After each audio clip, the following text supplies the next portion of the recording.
Então, vejam lá, o nosso curso é um curso de teologia básica, e nós vamos, então, iniciar com esta primeira disciplina, chamada, então, Métodos de Interpretação da Bíblia. Ok? Então, vamos lá? O objetivo específico dessa disciplina é identificar os principais métodos de interpretação da Bíblia, ou o principal método, como vocês vão acabar deduzindo com a administração, durante a administração de todas as aulas. Tá? Então, vamos lá, iniciando, então, essa disciplina, para nós entendermos a questão da interpretação. Quando nós falamos de interpretação, nós vamos definir, nós teremos que definir a palavra hermenêutica, apesar de que nós vamos ter uma disciplina específica sobre hermenêutica, porém, na verdade, essas disciplinas anteriores, que como métodos de interpretação, já é um pré-requisito necessário para nós entendermos a disciplina da interpretação da hermenêutica. Então, vamos começar definindo essa palavra hermenêutica. Vejam só. Hermenêutica, do grego hermeneu, é tida como a filosofia da interpretação, sendo associada ao deus grego Hermes, que traduzia tudo o que a mente humana não compreendesse, sendo chamado de Deus intérprete. Ok? Repetindo, pessoal, é importante que todos vocês estejam com o microfone fechado. Ok? Então, dá uma olhadinha aí. Se você está com o microfone aberto, por favor, feche. Então, a hermenêutica, ela tem essa origem aí no deus grego Hermes, né? Então, alguém pode dizer, puxa vida, nós iniciamos hermenêutica que tem origem num deus grego. Mas, na verdade, essa palavra hermenêutica, ela está presente na Bíblia também, tá? Apesar da mitologia grega, da filosofia grega ter tido muita influência na época em que a Bíblia foi escrita, nós vamos ver aqui, né, que uma coisa é a filosofia grega, outra coisa é a verdade da palavra de Deus. Então, tem muitos termos gregos que nós vamos encontrar também na própria filosofia. Então, nesse caso, a hermenêutica, ela tem origem, a ideia dela, a origem, é uma origem pagã. Porém, é a única palavra grega que define essa questão da interpretação. Então, esse Deus, ele segundo a mitologia grega, ele traduzia tudo que a mente humana não compreendesse. Daí a ideia de traduzir, de interpretar, de trazer entendimento e clareza a respeito de um determinado texto, a respeito de um determinado assunto. Tá? Então, Hermes, na verdade, dentro da mitologia, ele foi chamado, então, de Deus intérprete. Na verdade, Hermes, né, os deuses ali da mitologia grega, eles nunca existiram, é apenas uma invenção humana. Tá? Temos aqui alguns tentando entrar ainda, vamos lá, vamos lá. Ok, caminhando um pouquinho mais. Vejam lá. A hermenêutica, definição e origem ainda, se vocês observarem na própria Bíblia, nós temos essa palavra como nós dissemos. Aí, em Hebreus capítulo 7, de 1 a 2, nós temos esse texto aí.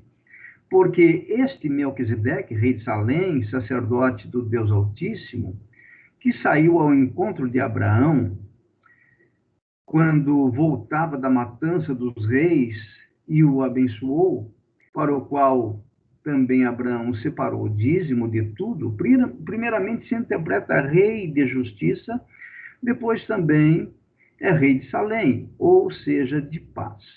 Então, essa palavra interpreta, que está circulada em vermelho aí para vocês, tá? É a palavra grega hermeneu. Então, veja só, aí nós temos aí nesse dicionário de Teologia do Novo Testamento, o TDNT, que nós encontramos no Strong, é uma forma de dicionário que vai dar as definições das palavras em grego. Tá? Então, a palavra hermeneu, aí, se você der uma olhadinha, no item 1, é explicar em palavras.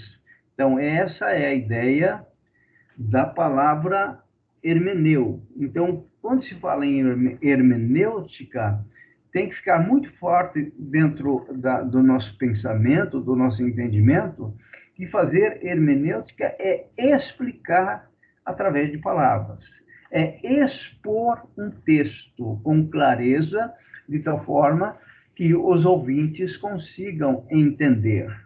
No item 2, aí, veja só, hermeneu está se referindo a uma interpretação, tá bem? Então, essa é a ideia da hermenêutica, essa é a ideia da definição da palavra hermenêutica.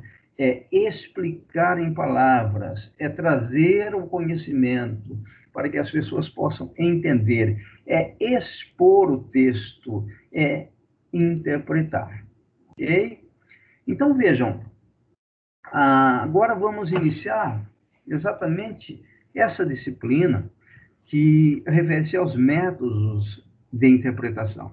Primeiro, por que precisamos interpretar a Bíblia? É outro ponto, ou são outros pontos que precisam ficar muito claro para nós.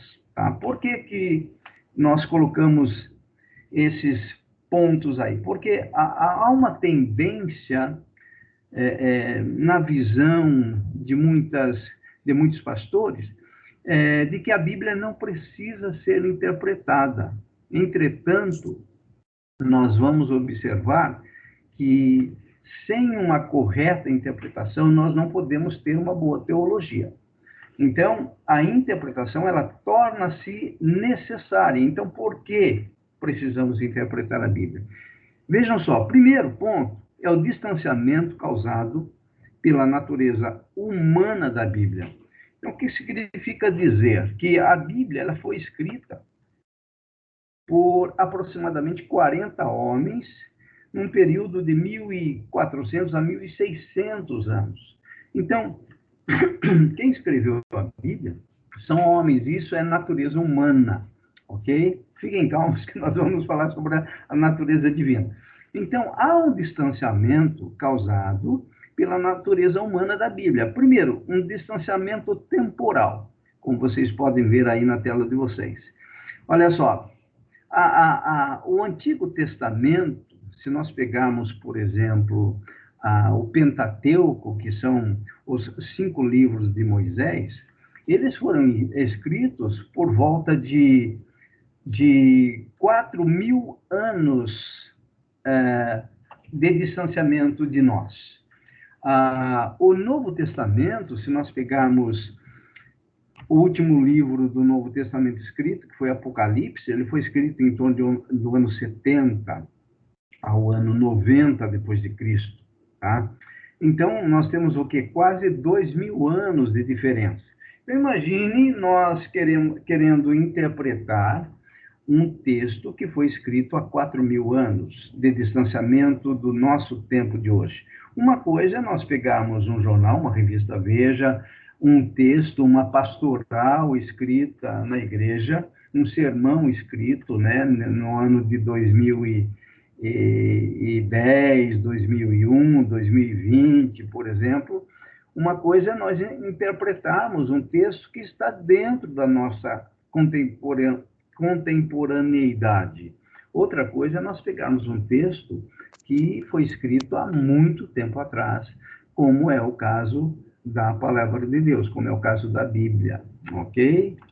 Muito bem. Então, a questão do distanciamento temporal nos faz, então, nos leva, nos obriga a interpretá-la, a estudar e a fazer, então, uma análise correta do texto escrito.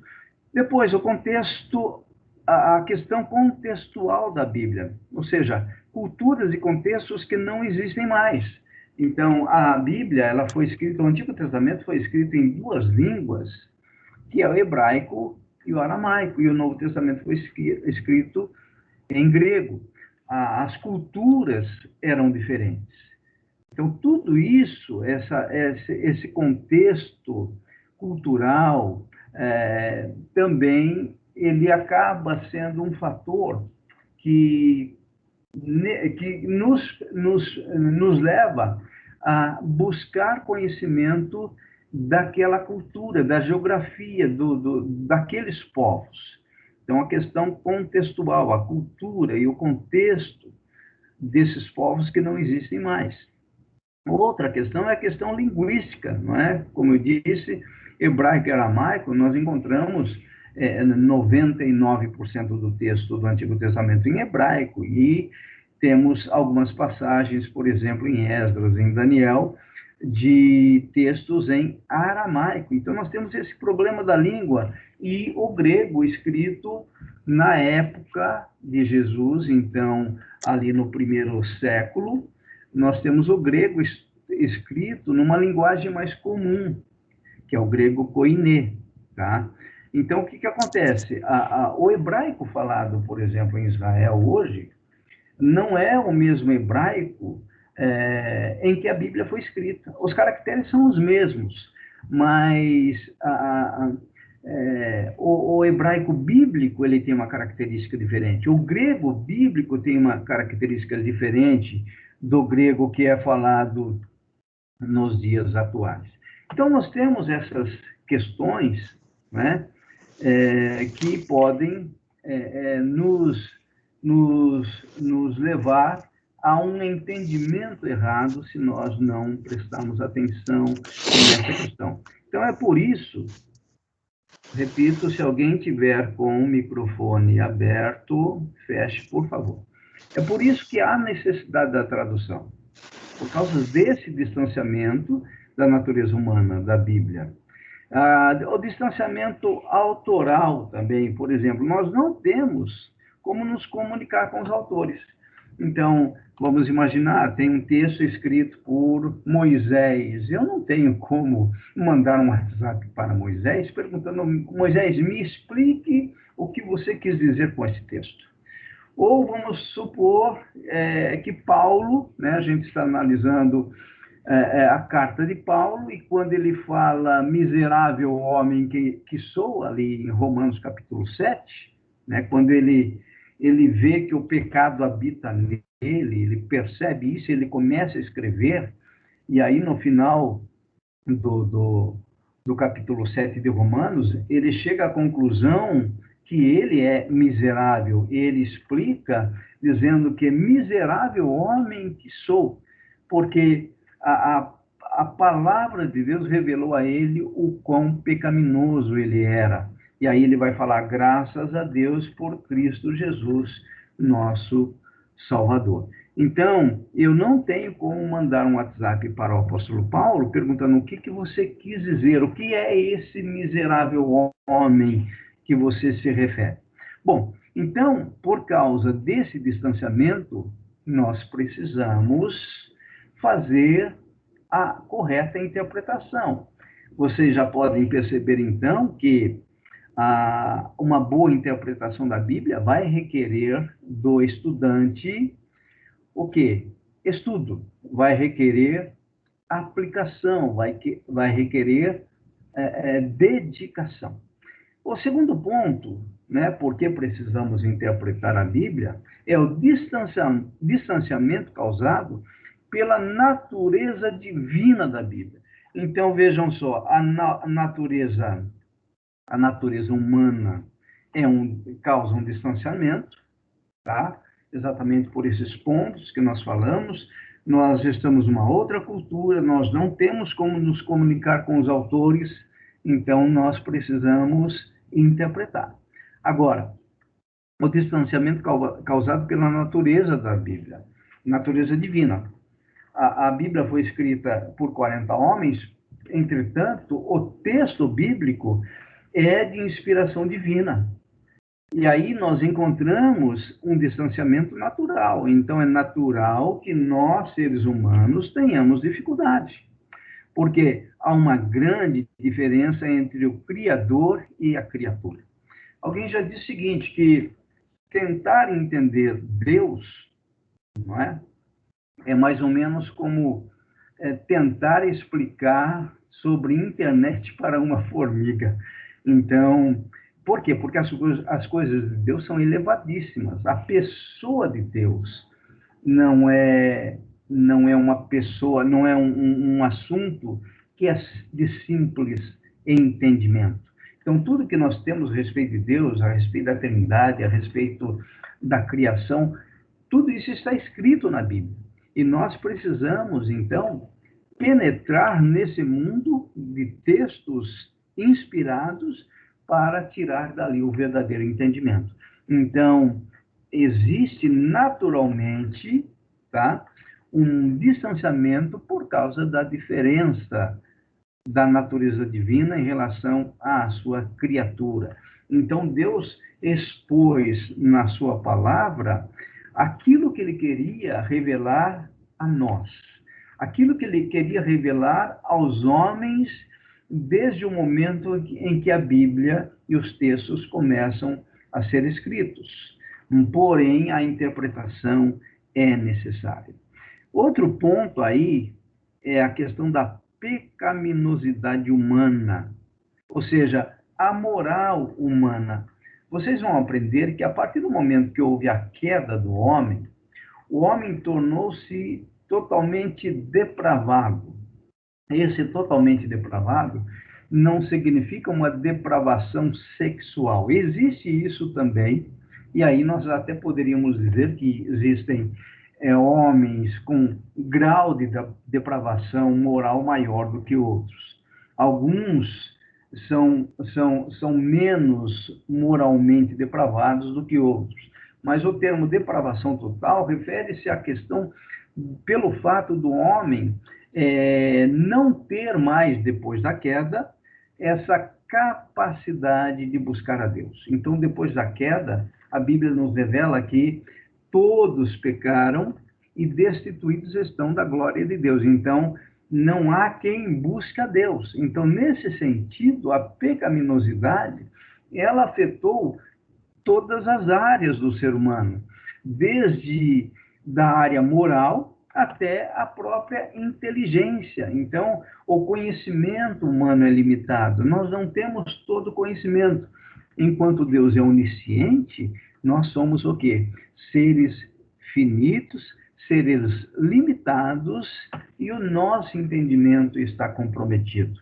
Por isso que nós temos que reconhecer que a Bíblia precisa ser interpretada, e essa tarefa não é uma tarefa simples, não é uma tarefa fácil, mas é algo possível. Essa é a ideia que nós queremos passar aqui para vocês.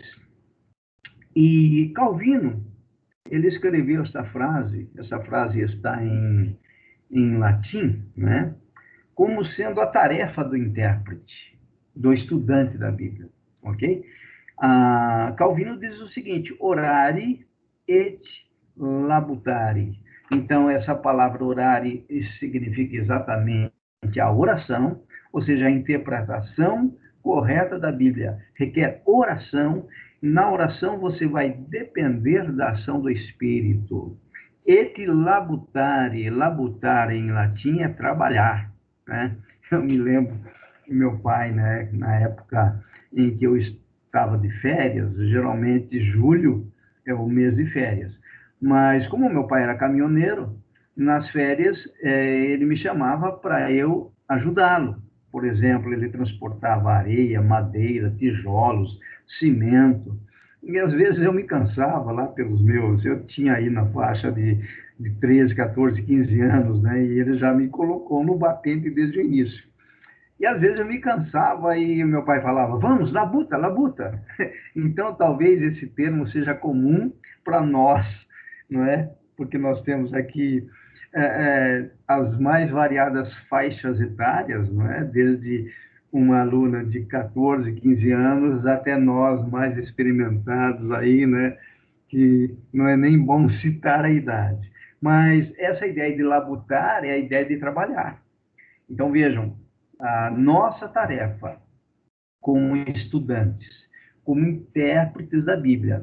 Isso não é tarefa da igreja, é importante ficar claro isso, que nós não podemos exigir que cada membro da igreja tenha essa ideia de ser um grande intérprete da Bíblia. O que a igreja precisa é de homens, de pastores e de mestres que façam esse trabalho para que quando a mensagem chegar até eles, a mensagem chegue de forma correta. Essa é a ideia. Então, nós estamos fazendo um curso e a ideia é que nós nos tornemos bons ouvintes e bons mestres e bons pastores, ou bons discipuladores, ou bons evangelistas, ou bons professores. Não sei qual é a área pela qual Deus está te chamando, para a qual Deus está te chamando, ou apenas, de repente, alguém está fazendo curso para ter um melhor entendimento a respeito da palavra de Deus. Mas, a partir do momento que nós estamos fazendo curso, nós temos que entender que a boa interpretação ela vai exigir oração e muito trabalho. Orare et labutare. Afirmações, então, sobre a Bíblia. Primeiro, veracidade da Bíblia. Nós encontramos essa afirmação de que a Bíblia é verdadeira, essa palavra veracidade, a respeito da palavra verdadeira que é a Bíblia. Ela existe, não é, a veracidade da Bíblia no coração, na mente dos cristãos, desde o início de que o Evangelho começa a ser pregado. Então, antes disso também, né, o povo judeu sempre creu na veracidade do cânon do Antigo Testamento. Nós vamos falar um pouquinho aqui depois sobre o cânon. Então, os judeus creem, né, os judeus ortodoxos, que são aqueles que estão ainda vinculados à lei de Moisés, e os judeus messiânicos, aqueles que já receberam a Jesus, creem em Jesus como o Messias, eles creem na veracidade da Bíblia. Então, tanto no Antigo Testamento como os nossos primeiros apóstolos, ali, os pais da igreja, eles já criam nessa verdade da Bíblia. Segundo ponto que nós devemos afirmar a respeito da Bíblia é que ela é inerrante e infalível. Ou seja, a Bíblia não contém erros e ela é infalível em todo o seu ensino. Não encontramos falha. Então, a palavra inerrante significa dizer que não há erros na Bíblia, e a palavra infalível significa dizer que não há falhas na palavra de Deus. Porém, essa questão da inerrância e da infalibilidade refere-se aos textos originais da Bíblia. Então, o texto escrito por Moisés, ele não contém erro e ele é infalível e ele não tem falha. Os textos escritos por João, Marcos, Lucas, Mateus, Paulo, Tiago, Pedro, o Apocalipse de João, os textos originais escritos por eles, esses textos foram inspirados pelo Espírito Santo, portanto, esses textos, eles são inerrantes e são infalíveis. Agora, vejam aí o item 2.1. Aparece aí um porém. O que significa esse porém? Porém, admite-se erros dos copistas. E aqui é importante que todos nós venhamos a entender claramente para que essa diferença de inerrância do texto original para os possíveis erros que realmente existem nas cópias. Então, vejam só, né? Na disciplina de bibliologia, nós vamos estudar, alguns já estudaram, nós vamos estudar a questão da originalidade da Bíblia e das cópias que foram feitas a partir do texto original. Então, vejam, Quando eu estou copiando, quando eu estou fazendo uma cópia, eu Celso, como eu não estou, durante a cópia, eu não estou sendo movido pelo Espírito. Eu estou fazendo uma cópia comum. Então, vamos imaginar que o pastor Dirceu escreveu uma carta para que eu pudesse fazer uma cópia. Então, ele escreveu a carta em 1990. Tá? Nós estamos em 2020, ou seja, 30 anos depois, eu olho para a carta que o pastor Dirceu escreveu. O pastor Dirceu está aqui conosco, espero. Eu olho para a carta 30 anos depois e vejo que ela já está começando a se deteriorar por causa do tempo. Então, o que eu vou fazer? Eu vou fazer uma cópia, um manuscrito da cópia da carta do pastor Dirceu. Porém, veja só, a originalidade do texto do pastor Dirceu, eu, como sendo um copista, como sendo um escriba, aquele que está escrevendo aquele texto inspirado, eu preciso ser fiel na transmissão dessa cópia. Porém, eu sou falho. Então, essa é a ideia dos erros provocados pelos copistas. Então, eu sou falho e corro o risco de escrever uma palavra errada, ou por causa de um entendimento qualquer, escrever algo errado. Então, vejam só, essa ideia pode acontecer, tá? Então, admite-se erros dos copistas. Por exemplo, Marcos 16, de 9 a 20. Tá? Os manuscritos mais antigos, ou melhor, nos manuscritos mais antigos, o Evangelho de Marcos termina no capítulo 16, versículo 8. A partir do século VI, a partir do sexto século, começam a aparecer cópias com versículos de 9 a 20. Então, o que acontece? É possível que os copistas, um dos copistas que estavam copiando aquelas cópias, porque o que nós temos hoje são cópias de cópias, tá? Nós temos mais de 5.000 manuscritos. Então, é natural acréscimo ou diminuição de textos e até mesmo de palavras. Porém, já quero adiantar para você, existe dentro da teologia uma disciplina chamada de crítica textual. Então, Deus é tremendo, porque assim, da mesma forma que ele levantou os escritores, da mesma forma que o Espírito Santo moveu Abraão, moveu Moisés, moveu Isaías, moveu todos os profetas, os apóstolos, para escreverem a Bíblia inspirada. Deus levanta, a partir do segundo, terceiro, quarto século, Deus levanta homens que começam a estudar para manter aquela autoridade e aquela veracidade da palavra. Então, nós temos uma disciplina chamada de crítica textual. O que um crítico textual faz?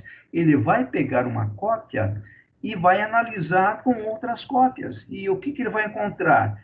Pequenas mudanças. E hoje nós já temos mais de 5.000 manuscritos só do Novo Testamento. Então, vejam, imagine você copiando o texto, né? Vamos fazer uma tarefa simples aqui, vamos supor, eu mando um texto no WhatsApp para vocês, e desses 40 que estão no WhatsApp, cada um vai fazer uma cópia. É possível que das 40 cópias, porque cada um vai produzir uma cópia, das 40 cópias, nós encontremos 3 ou 4 errinhos. Às vezes, um aluno, onde está a palavra, por exemplo, interpretar, em vez de usar a palavra interpretar, ele usou entender, por exemplo. Então, esse tipo de coisa aconteceu e muito com relação à Bíblia. Mas os críticos textuais chegaram à seguinte conclusão, que os erros que existem por causa dos copistas são mínimos e que esses erros eles não comprometem de forma alguma a verdade e as principais doutrinas das Escrituras. Então, com isso, eu estou dizendo para vocês, que os textos que nós temos hoje, que as nossas Bíblias que nós temos hoje, elas são confiáveis. Tudo bem? Item 2.1, né, admite-se erro dos copistas, eu espero que vocês tenham entendido isso. Item 2.2, atualmente existem mais de 5.000 manuscritos do Novo Testamento. Isso é bom, tá? Porque significa que os cristãos sempre foram copiando para preservar a Bíblia, e esse é o meio que Deus utilizou, os manuscritos, os textos originais, e os manuscritos para que a Bíblia chegasse até nós. Item 2.3. Os autores bíblicos não receberam conhecimento pleno e onisciente acerca do mundo ao escreverem a Bíblia. Isso é fundamental nós entendermos, tá?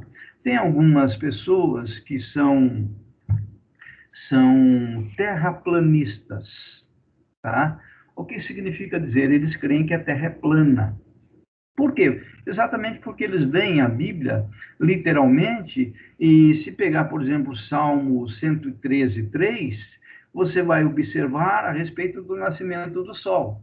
Então, o observador, o salmista, quando escreveu o Salmo 113:3, ele escreveu à luz do observador humano. Então, por exemplo, quando nós começamos a aula, ainda aqui na minha janela o sol não estava batendo, apesar de que hoje está nublado aqui na região de Campinas, né? Mas do momento que nós iniciamos até agora, o que acontece? Tomando nós aqui, olhando para o céu, nós vamos dizer que o sol caminhou quase meio-dia, né?